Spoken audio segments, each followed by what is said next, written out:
तर हॅलो मित्रांनो, नमस्कार. मंदाकिनी व्लॉग चॅनलच्या अजून एका व्हिडिओमध्ये आपल्या सर्वांचं खूप खूप स्वागत आहे.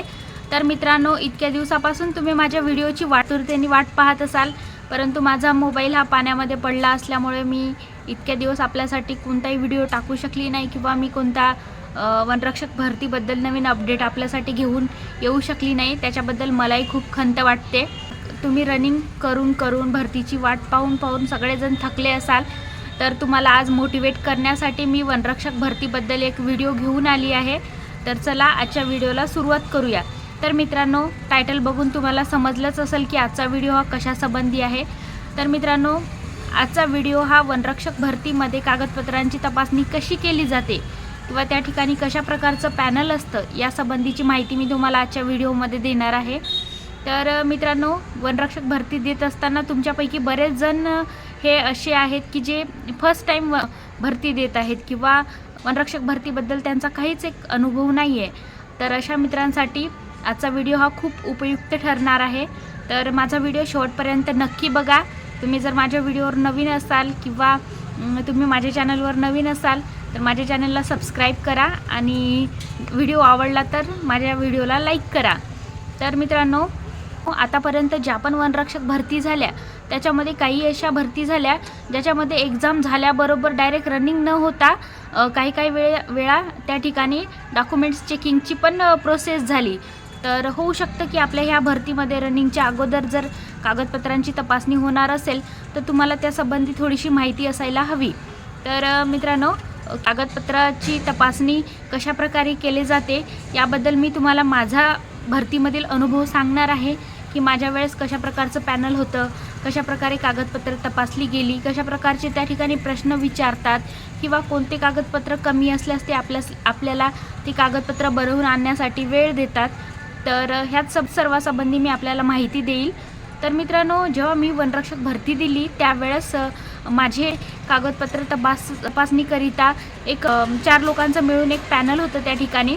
तर त्याच्यापैकी जे शेवटी 2 बसलेले व्यक्ती होते, त्या शेवटी 2 बसलेल्या व्यक्तींनी माझ्याकडून जे पण कागदपत्र मी आणलेले आहेत त्या कागदपत्रांचा फक्त झेरॉक्सचा बंच मागितला. त्याच्यानंतर समोरासमोर बसलेल्या 2 अधिकाऱ्यांकडे आपल्या नावाचा जो आपला चेस्ट नंबर वगैरे असतो ना, तर तो आपला चेस्ट नंबर किंवा आपलं नाव ज्या ठिकाणी असतो अशा प्रकारचा एक फॉर्म त्यांच्या समोर असतो. त्या फॉर्मवर वनरक्षक भरतीसाठी कोणकोणती कागदपत्रे आवश्यक आहेत त्या सर्व कागदपत्रांची त्या ठिकाणी लिस्ट असते आणि त्याच्यासमोर एक छोटासा चौकोनी डब्बा असतो. तर आपल्या नावाचं जेव्हा त्या ठिकाणी फॉर्म येतो तेव्हा ते आपलं नाव वगैरे पुकारतात, आपल्याला बोलावतात. तर मित्रांनो, माझ्या डॉक्युमेंट्स चेकिंगच्या वेळेस ते पॅनल वगैरे असे एका याच्या रूममध्ये बसलेले होते. डॉक्युमेंट्स चेकिंगच्या वेळेस जी अधिकाऱ्यांची जी नेमणूक केली होती त्या ठिकाणी असे 4 अधिकारी आतमध्ये रूममध्ये बसलेले होते आणि तिथून एक जो पण दरवाजावर उभा राहतो तो गार्ड नाव पुकारत होता आणि आम्ही आतमध्ये जात होतो. ज्यावेळेस माझ्या नावाची म्हणजे त्या ठिकाणी घोषणा केली त्यांनी, त्याच्यानंतर मी आतमध्ये रूममध्ये गेले. तर त्या ठिकाणी 4 लोकांचं पॅनल असं बसलेलं होतं. त्याच्यापैकी आपल्या समोरच 4 लोकांचं पॅनल बसलेलं होतं. त्याच्यानंतर त्यांच्या समोरासमोरच आपल्याला एक चेअर देतात. त्या चेअरवर मी बसलेली होती.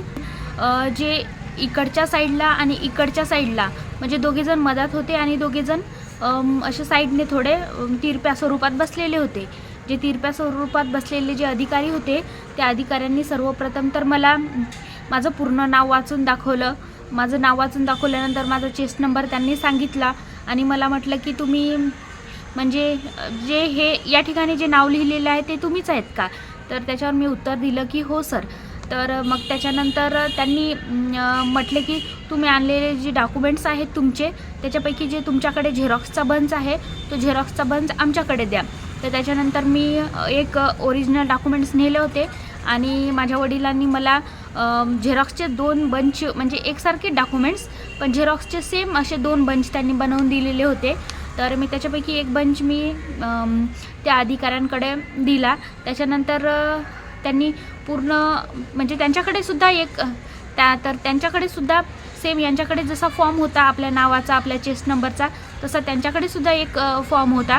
त्या ठिकाणी पण त्यांनी त्या ठिकाणी पूर्ण अशा डॉक्युमेंट्सची लिस्ट होती आणि त्या डॉक्युमेंट्सच्या समोर एक चौकोनी असा डब्बा आखलेला होता आणि आपल्याकडे जे जे डॉक्युमेंट्स आहेत किंवा आपल्या बंचमध्ये किंवा आपल्या फाईलमध्ये आपण जे जे डॉक्युमेंट्स तयार ठेवलेले आहेत त्याच्यापैकी कोणते डॉक्युमेंट्स आपल्याकडे आहेत याच्यासमोर जे आहेत त्याच्यासमोर ते टिक करत होते आणि जे आपल्याकडे नाही आहेत त्याच्यासमोर ते क्रॉस करत होते. तर आमच्या वेळेस जी भरती निघली होती त्याच्यामध्ये आम्हाला कोणकोणती कागदपत्रे लागणार आहेत याचंच म्हणजे जे जे आवश्यक डॉक्युमेंट्स आहेत याचाच एक रखाना दिला होता. तर मी त्याप्रकारे वाचून त्या ठिकाणी सगळी डॉक्युमेंट्स माझी तयार ठेवलेली होती. तर म्हणजे माझ्याकडे कोणकोणती कागदपत्रे होती हे माझ्या समोरच त्या ठिकाणी ते टिक केलं जात होतं. तर मी 12वी सायन्सला असतानाच मी माझी व्हॅलिडिटीसुद्धा कॉलेजमार्फत काढून घेतलेली होती. त्याच्यामुळे माझ्याकडे व्हॅलिडिटीसुद्धा होती आणि अशा प्रकारे माझे संपूर्ण डॉक्युमेंट्स माझ्याकडे असल्यामुळे त्या ठिकाणी पूर्णच डॉक्युमेंटच्या समोर त्यांनी राईट असा मार्क केलेला होता. तर त्याच्यानंतर कोणी स्पोर्टच्या कोट्यातून फॉर्म भरला असेल किंवा कोणी EWS म्हणजे कोणी प्रकल्पग्रस्त कोणी धरणग्रस्त अशा स्वरूपात जर कोणाचा फॉर्म असेल तर त्या व्यक्तींना त्यासंबंधीचे जे पण तुमचे म्हणजे कागदपत्र आहेत किंवा जे तुमचे प्रमाणपत्र आहेत ते प्रमाणपत्र तुमच्यासोबत नेणं खूप आवश्यक आहे. जर मित्रांनो तुम्हाला कागदपत्र कोणकोणती पाहिजे आणि कशाप्रकारे वनरक्षक भरतीमध्ये कागदपत्रांची आवश्यकता आहे याच्याबद्दल जर तुम्हाला संपूर्ण माहिती नसेल तर तुम्ही मला ह्या व्हिडिओच्या कमेंट्समध्ये सांगा. मी तशा प्रकारचा एक व्हिडिओ तुमच्यासाठी घेऊन येईल. मित्रांनो बाकी काही नाही, कागदपत्रांची जेव्हा तपासणी केली जाते त्यावेळेस तुम्ही तुमच्यासोबत तुमचे 2 फोटो ठेवा, म्हणजे तुमचे 5 फोटो ठेवा, तुमचे आधार कार्ड तुमचे पॅन कार्ड यांची एक झेरॉक्स आणि ओरिजिनल हे सुद्धा तुमच्या बॅगमध्ये असू द्या. कारण काही वेळा आपल्याला नाव वगैरे विचारल्यानंतर ते म्हणू शकतात की तुमच्याकडे काही आयडेंटिटी प्रूफ आहे का म्हणून. तर अशा वेळेस तुम्हाला इकडे तिकडे शोधत बसण्याची किंवा इकडे तिकडे म्हणजे रूमच्या बाहेर जाण्याची वेळ येऊ नये. कारण अशा वेळेस आपण जर त्यांना उठून तर त्यांच्यासमोर आपण बसून असू आणि सर माझं आयडेंटिटी कार्ड बाहेर आहे तर मी जाऊ का असं म्हटलं तर थोडंसं आपलं त्या ठिकाणी इम्प्रेशन डाऊन होते. त्याच्यामुळे तुम्ही सोबत जी पण बॅग न्याल किंवा फाईल न्याल त्याच्यामध्ये तुमचे 2 पासपोर्ट ठेवा, तुमचे जे पण ओळखपत्र किंवा आयडेंटिटी कार्ड जे पण तुमच्याकडे आहेत अशा प्रकारचे ओळखपत्र तुम्ही सोबत ठेवा. जो आपल्या वनरक्षक भरतीचा जो तुम्हाला आय कार्ड मिळालेला आहे तो आय कार्ड, चेस्ट नंबर ह्यासुद्धा गोष्टी तुम्ही तुमच्यासोबत ठेवा. भरतीमधील कोणती पण प्रोसेस असो त्या भरतीमधील प्रोसेसमध्ये तुम्ही तुमचे आय कार्ड, तुमच्या 2 फोटो, तुम्हाला जो त्या ठिकाणी चेस्ट नंबर मिळाला आहे तो चेस्ट नंबर ह्या गोष्टी तुम्ही नेहमीच तुमच्यासोबत असू देत जा, कारण यांची आवश्यकता नेहमीच पडत असते. तर मित्रांनो अशा प्रकारे 4 लोकांचं त्या ठिकाणी पॅनल होतं. तर त्याच्यापैकी दोघांनी माझे झेरॉक्स कागदपत्रे चेक केली आणि जे जे कागदपत्रे माझ्याकडे होती आणि त्याच्या फॉर्ममध्ये त्यांच्याकडच्या ज्या फॉर्ममध्ये त्या कागदपत्रांची नावे होती त्यांच्यासमोर त्यांनी टिक मार्क केले आणि त्याच्यानंतर सगळे कागदपत्र तपासणी झाल्यानंतर त्यांनी मला जायला सांगितले की ठीक आहे आता तुमचं झालं, तुम्ही चालले जा.